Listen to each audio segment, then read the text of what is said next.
Radhe Radhe friends, welcome to my YouTube channel best knowledge. First of all please don't forget to like and comment my video.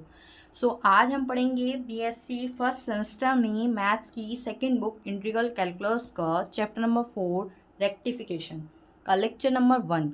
जी हाँ, chapter number 4 rectification का ये lecture number first है। अगर आपको इसके previous के lectures देखने हैं तो डिस्क्रिप्शन में इसकी बनी बनाई प्लेलिस्ट का लिंक है, आप वहाँ से जाकर मेरे प्रीवियस के सारे लेक्चर्स देख सकते हैं। साथ ही साथ मैं आप लोगों को बता दूं जिससे आपको कन्फ्यूज़न नहीं हो, बीएससी फर्स्ट सेमेस्टर में मैथ्स की 2 बुक लगी हुई हैं, जिसमें से फर्स्ट बुक है differential calculus and the second book is integral calculus. First book के लेक्चर्स सारे कंप्लीट हो चुके हैं मेरे चैनल पे और आज इसकी सेकंड बुक का ये 4th चैप्टर है जो हम पढ़ रहे हैं। इंटीग्रल कैलकुलस सेकंड बुक का नेम है chapter number 4 rectification. So first of all rectification क्या होता है? जब हम किसी भी कर्व की लेंथ फाइंड करते हैं तो उसको हम रेक्टिफिकेशन कहते हैं। कोई भी कर्व दिया है उसका हम एक रिक्वायर्ड लेंथ फाइंड करते हैं तो वो रेक्टिफिकेशन कहलाती है। सो मैं यहाँ पर डिडक्टिव मेथड का यूज़ करूँगी। यहाँ पर मैं आपको डायरेक्ट एक फॉर्मूला बताऊँगी और उसके बेसिस पे क्वेश्चन समझाऊँगी। ठीक है, यहाँ पर मैं डिडक्टिव मेथड का यूज़ करूँगी। सो सबसे पहले वो फॉर्मूला क्या होता है वो जान लेते हैं जो इस चैप्टर में यूज़ होने वाला है। उस फॉर्मूला होता है एस, मतलब रिक्वायर्ड लेंथ को हम डिनोट कर देते हैं एस से। ठीक है, as integration a to b, जो लिमिट होगी वो ए टू बी होगी।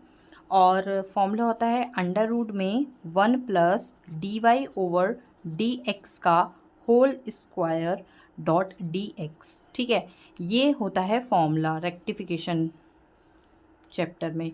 ठीक है, इसका ही बेसिस पे हम 3-4 क्वेश्चंस को करेंगे। So d y over d x क्या होता है? D y over d x का मतलब है वाई का एक्स के रिस्पेक्ट में डिफ्रेंसिएशन। ठीक है, वाई का एक्स के रिस्पेक्ट में डिफ्रेंसिएशन और उसकी स्क्वायरिंग करेंगे। जैसे जैसे हम क्वेश्चन करेंगे वैसे वैसे और भी अच्छे से समझ में आएगा। तो डायरेक्ट मैं क्वेश्चन पे आती हूँ। जैसे कि मैंने यहाँ पर डिडक्टिव मेथड लगाया है, फॉर्मूला बता दिया, अब हम क्वेश्चन बताएंगे।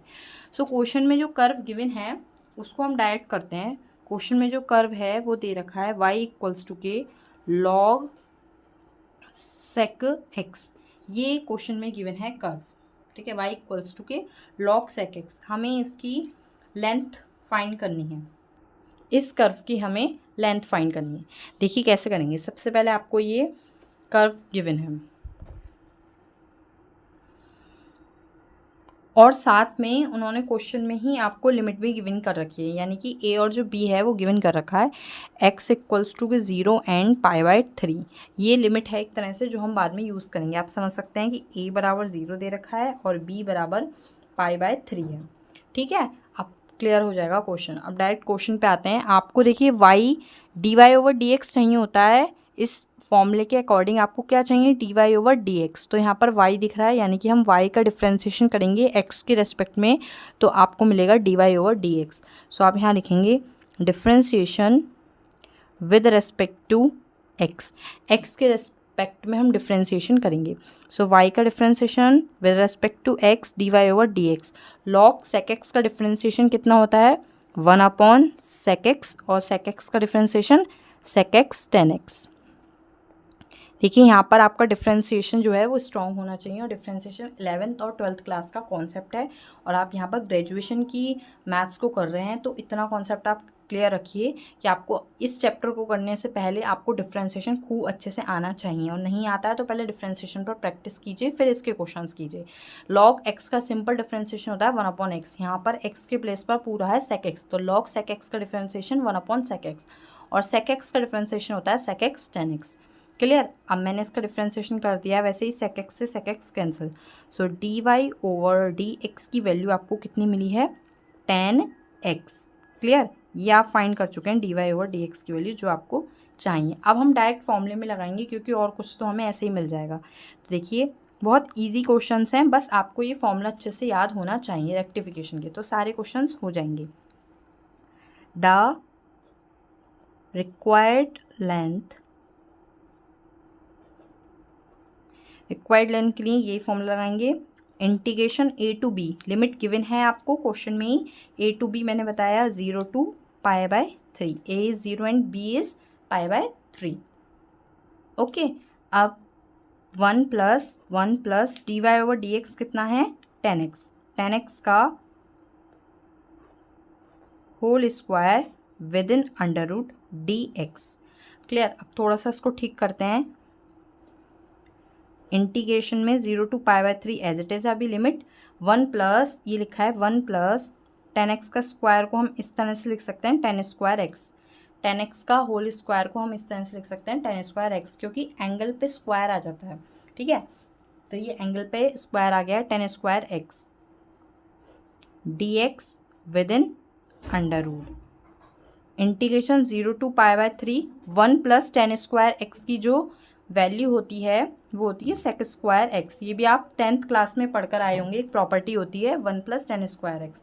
सबसे पहले जब आपको टिग्नोमेट्री पढ़ाई जाती है तो उसमें 3 फॉर्मूले पढ़ाए जाते हैं टिग्नोमेट्री के, तो उन तीनों फॉर्मूले में से एक फॉर्मूला ये भी होता है 1 plus 10 square x equals to sec square x. तो इसके प्लेस पर हम लिख सकते हैं sec square x with in under root d x is equals to 0 to π/3 square से अंडर रूट कैंसिल, स्क्वायर से अंडर रूट हटते ही ये कितना बचेगा सेक एक्स डी एक्स। अब सिंपल सेक एक्स का आपको इंटीग्रेशन करना है क्योंकि यहाँ पे इंटीग्रेशन का साइन है। सेक एक्स का इंटीग्रेशन होता है log sec x plus 10x। ठीक है, और साथ में ही लिमिट लग जाती है 0 to π/3। क्लियर। तो सेक एक्स का इंटीग्रेशन भी आपको पता होना चाहिए कितना होता है log sec x plus 10x, और यहाँ पर आपने लिमिट लगा दी। जैसे ही मैं लिमिट पास करूँगी लॉग सेक 0 तो 0 10 0 इन्फिनिटी, तो वो तो हम रखेंगे नहीं। Upper limit sec π/2 sorry sec π/3 limit है ना, sec π/3 it means sec 60 degree and sec 60 degree is 2। So यहाँ पर आ जाएगा लॉग 2 और 10 π/3 का मतलब है 10 60 degree and 10 60 degree is under root 3। So ये आ गई आपकी रिक्वायर्ड लेंथ और यही हो गया आपका आंसर। देखिए छोटे छोटे कॉन्सेप्ट होते हैं जो मैथ्स में लगते जाते हैं, जैसे जैसे आप क्लास में आगे बढ़ते जाते हैं आपका लेवल अप हो जाता है, पुरानी चीज़ें भी आपको यूज़ करनी होती है। ये नहीं है कि आपने कुछ चीज़ सीखी है उसको वहीं छोड़ के आगे बढ़ते हैं, ऐसा नहीं है। मैथ्स जो है वो आपकी प्रीवियस नॉलेज से कनेक्ट करती है। सो आपने 10th क्लास में ये सब भी पढ़ा होगा, सेक 30 सेक 60 सारी डिग्री पे आपने वैल्यूज़ याद करी होंगी, तो यहाँ पर उसी का यूज़ हुआ है। सेक 60 आपको पता होना चाहिए 2 होता है और 10 60 आपको पता होना चाहिए रूट 3 होता है, वरना आप यहीं पर अटक जाएंगे। आई होप आपको ये क्वेश्चन क्लियर हो गया होगा। मैं एक और क्वेश्चन कराती हूँ जिससे आपको और अच्छे से इस बेसिस पे जो क्वेश्चन हैं आ जाएँ। एक मैं आपको क्वेश्चन कराती हूँ जो बहुत ही ज़्यादा इम्पॉर्टेंट क्वेश्चन है और एग्ज़ाम में कई बार देखा गया है ये वाला क्वेश्चन इस चैप्टर से। सो ये वाला क्वेश्चन नंबर 2 नेक्स्ट पेपर पे मैं आपको एक्सप्लेन करती हूँ। बहुत ही ज़्यादा इंपॉर्टेंट क्वेश्चन है। क्वेश्चन है x की पावर 2/3 प्लस y की पावर 2/3 इक्वल्स टू a की पावर 2/3। इसका भी हमको सेम यही प्रोसेस करना है, बिल्कुल सेम स्टेप बाय स्टेप ऐसे ही करना है। x की पावर 2/3 प्लस y की पावर 2/3 इक्वल्स टू a की पावर 2/3। ये देखने में कॉम्प्लिकेटेड लग रहा है बस। अब देखिए करते हैं। सबसे पहले हमने क्या किया था, डिफ्रेंशिएशन करा था x के रेस्पेक्ट में, तो हम वही करेंगे और वही लिखेंगे differentiation with respect to x। x के रेस्पेक्ट में हम डिफ्रेंशिएशन करते हैं। ठीक है, पावर आगे आएगी और एक लेस हो जाएगी। जब हम डिफ्रेंशिएशन करते हैं तो उसका ये रूल होता है कि पावर आगे आती है और एक लेस हो जाती है। तो करते हैं, पावर आगे आई 2/3 और x की पावर जब 2/3 माइनस 1 करेंगे तो बचेगा -1/3। साइड में आप करके देख लीजिएगा, 2/3 - 1 3 2 - 3 माइनस के 1/3। ठीक है, तो x की पावर -1/3। सेम हम यहाँ करेंगे, पावर आगे आएगी और एक लेस हो जाएगी, तो y की पावर 1/3। अब जब हमने x के रिस्पेक्ट में कराया तो यहाँ पर x का डिफ्रेंशिएशन तो 1 हो गया, लेकिन जब y वाला टर्म आएगा x के रेस्पेक्ट में कराया तो y का भी डिफ्रेंशिएशन होगा dy/dx। आई होप आपको बिल्कुल क्लियर दिख रहा होगा,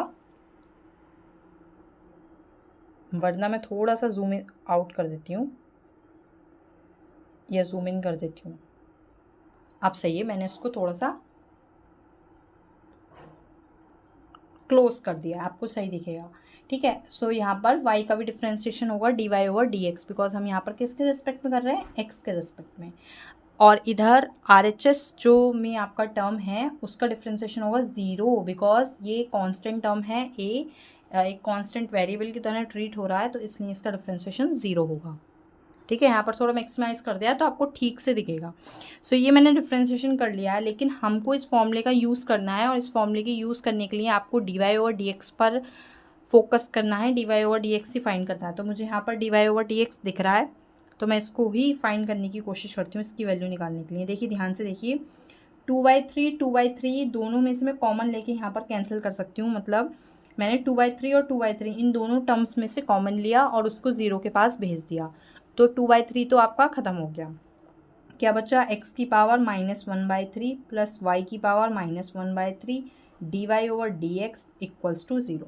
ठीक है, एक स्टेप मैंने डायरेक्ट कर दिया है, बार बार बोलकर आपको बताती हूँ जिससे आपको कन्फ्यूज़न नहीं हो। 2/3 इस टर्म में भी है, 2/3 इस टर्म में भी है, दोनों टर्म से कॉमन ले लिया, कॉमन लेने के बाद यहाँ पर 0 के पास भेज दिया जिससे ये ख़त्म हो गया है। अब सिर्फ x की पावर -1/3 बचता है, प्लस इधर बचता है y की पावर -1/3 dy/dx। अब देखिए dy/dx को मैं यहीं छोड़ देती हूँ क्योंकि मुझे इसकी वैल्यू निकालनी है। x की पावर -1/3 इधर जाएगा तो वो बनाएगा माइनस के x की पावर -1/3, और ये मल्टीप्लाई में है dy/dx के साथ, तो ये कहाँ जाएगा? डिवाइड में, y की पावर -1/3। अगर मैं एक एक स्टेप खोल के करूँगी तो ये क्वेश्चन बहुत लेंथी लगेगा और फिर बहुत कॉम्प्लिकेटेड लगेगा, इसलिए थोड़ा सा आप समझिए कि इसको मैं इधर माइनस में ले आई हूँ और ये मल्टीप्लाई में है इसके साथ, तो ये डिवाइड में आ गया। अब देखिए थोड़ा सा मैं और इसको सिंप्लीफाई करती हूँ किस तरह से। माइनस साइन तो ऐसे ही है, एक्स को मैं नीचे ले जाती हूँ, वाई को ऊपर ले जाती हूँ। उससे क्या होगा, मैं x को नीचे ले आई हूँ और y को ऊपर ले आई हूँ, उससे क्या हुआ, जो इनकी पावर हैं जो कि दोनों नेगेटिव हैं वो पॉजिटिव हो जाएंगी, तो दोनों की होल पावर 1/3 सेम है। x की पावर नीचे गई तो वो प्लस के 1/3 बन गई, y की पावर ऊपर गई तो वो प्लस के 1/3 बन गई, होल पावर 1/3 लिख दिया। क्योंकि ये रूल होता है कि अगर किसी वेरिएबल की पावर नेगेटिव हो तो उसको हम ऊपर नीचे करके चेंज करके उसको पॉजिटिव कर लेते हैं। ठीक है, डिनोमिनेटर को न्यूमिनेटर में, न्यूमिनेटर को डिनोमिनेटर में ले जाके पावर के साइन चेंज हो जाते हैं।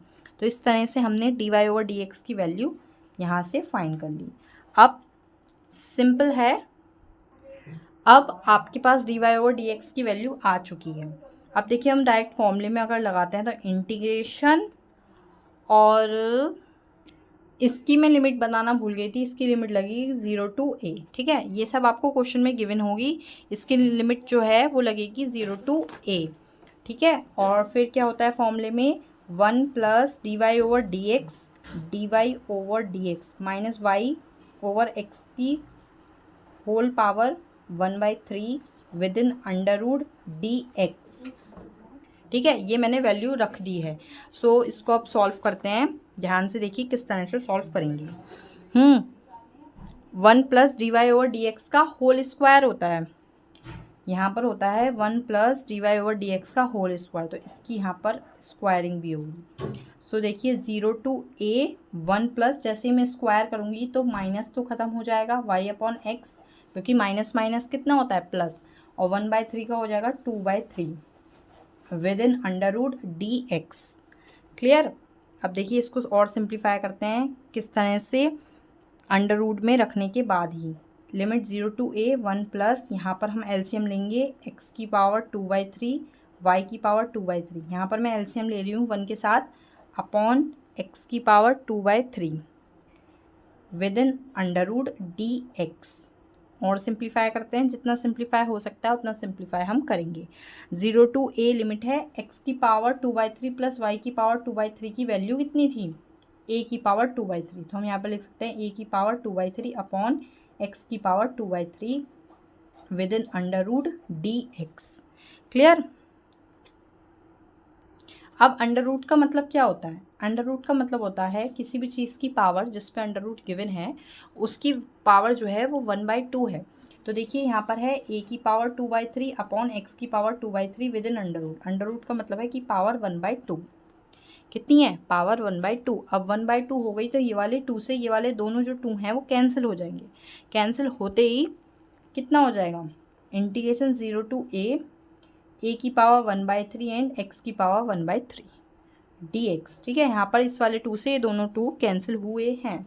अब देखिए इंटीग्रेशन करना है तो a की पावर 1/3 तो एक कांस्टेंट टर्म है, इसलिए इंटीग्रेशन से बाहर।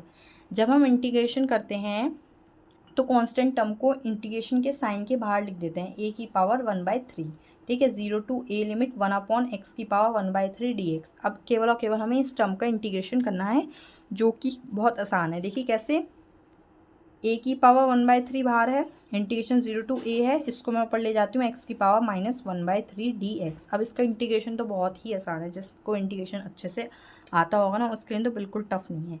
क्या करेंगे इसमें, इंटीग्रेशन में क्या करते हैं, जैसे डिफ्रेंशिएशन में करते हैं, पावर आगे आती है और एक लेस हो जाती है। इसमें क्या होता है, पावर एक ऐड होती है और उसी से डिवाइड हो जाती है, उसमें मल्टीप्लाई होती है, इसमें डिवाइड होती है, उसमें हम एक लेस करते हैं डिफ्रेंशिएशन में, और इंटीग्रेशन में हम एक प्लस करते हैं। दोनों में डिफरेंस आपको पता होना चाहिए, डिफ्रेंशिएशन और इंटीग्रेशन। डिफ्रेंशिएशन जो होता है वो इंटीग्रेशन का अपोजिट होता है, और कह सकते हैं कि इंटीग्रेशन डिफ्रेंशिएशन का अपोजिट होता है, दोनों एक दूसरे के अपोजिट होते हैं। सो x की पावर -1/3 का डिफ्रेंशिएशन होगा x की पावर -1/3 + 1, एक ऐड हो जाता है जैसे मैंने आपको बताया, और उसी से डिवाइड हो जाता है, और साथ में लिमिट लग जाती है 0 टू a।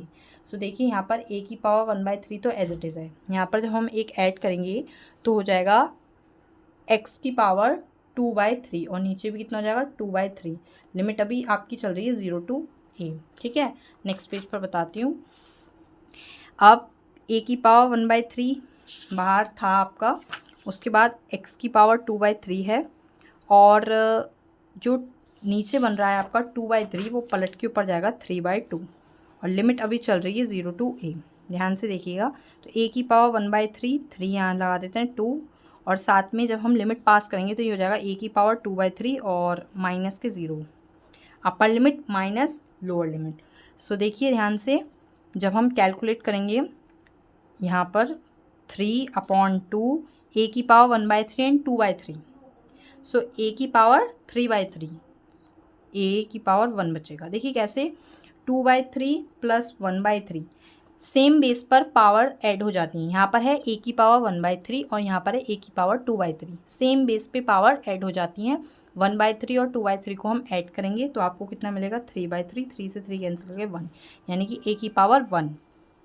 अब इस क्वेश्चन का आंसर ये नहीं है, क्यों नहीं है, यहाँ पर ये जो क्वेश्चन है वो कर्व के एक साइड का दे रखा है, यानी कि जो इक्वेशन होती है इसमें आपको 4 साइड का निकालना होता है, एक साइड का दे रखा होता है। ये बात मैंने आपको स्टार्टिंग में इसलिए नहीं बताई क्योंकि आप कंफ्यूज हो जाते। अगर मैं आपको स्टार्टिंग में बता देती कि 4 से मल्टीप्लाई करनी है तो आप यहाँ पर कंफ्यूज हो जाते। ये जो इक्वेशन है ये एक साइड की कर्व की दी है, आपको अभी बचे हुए 4 साइड की और निकालनी है। इसमें 4 साइड की लेते हैं, तो यहाँ पर इंटीग्रेशन जब करते हैं ना तो मल्टीप्लाई में 4 लेकर चलते हैं, ठीक है। मल्टीप्लाई में आप जब 4 लेकर चलेंगे यहाँ सब जगह, यहाँ पर ये मैंने जानबूझ के आपको लास्ट में बताने के लिए रखी है, 4 × 4, तो ये कैंसिल हो गया 2 टाइम्स, तो यहाँ हो गया 3 × 2 = 6 यहाँ पर। सो ये हो गया आपका 6a। तो ये जो इक्वेशन है x की पावर 2/3 + y की पावर 2/3 = के a की पावर 2/3, इसका जो आंसर है वो यही है हर बार 6a। सो आई होप आपको समझ में आ गया होगा, और हमने इस तरह से इसकी क्या बोलते हैं लेंथ, रिक्वायर्ड लेंथ भी फाइंड कर ली है। आप ये कहीं से भी लिख सकते थे, यहाँ से रिक्वायर्ड लेंथ, जैसे मैंने यहाँ लिखा था आप यहाँ पर भी लिख सकते थे, जो मैं लिखना भूल गई हूँ आपको, रिक्वायर्ड लेंथ, ठीक है। सो आई होप आपको ये रेक्टिफिकेशन वाला चैप्टर अब समझ में आया होगा, और आगे भी हम इससे रिलेटेड काफ़ी सारे क्वेश्चंस करेंगे, जितने लेक्चर्स हो सकते हैं इस चैप्टर में मैं लूँगी। और अगर फिर भी कोई डाउट हो तो मेरे को कमेंट बॉक्स में ज़रूर बताना, वो मैं क्लियर कर दूँगी। Thank you friends for watching my video, please share, like and comment. Radhe Radhe friends.